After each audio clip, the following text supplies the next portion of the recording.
I mean, if you think about it, just take the First Amendment free speech clause.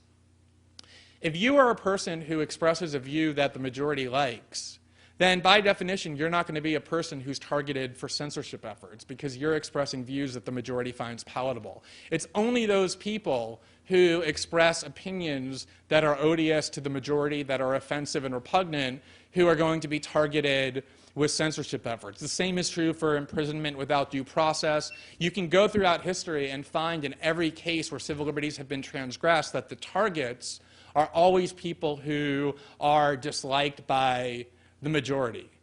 Almost every free speech case where the government attempts to censor always entails people who are expressing opinions that are repugnant. There was just a recent Supreme Court case where the government, the federal government, attempted to enact legislation barring protests outside of funerals. Now, they knew when they did that that was a violation of free speech because they're preventing speech. It's a form of speech to protest the person who just died and to express the view that they were destructive and are going to burn in hell forever. As repugnant as that is, it's clearly speech. It's clearly an opinion.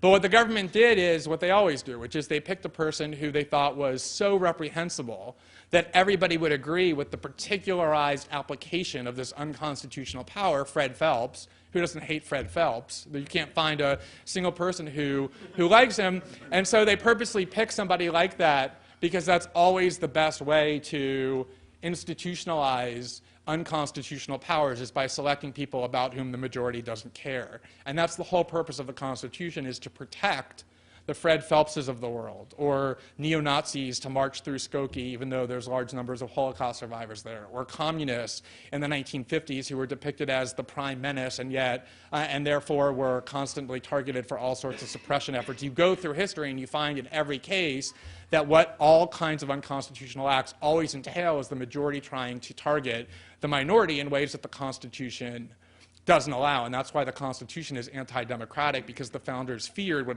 they called the tyranny of the majority.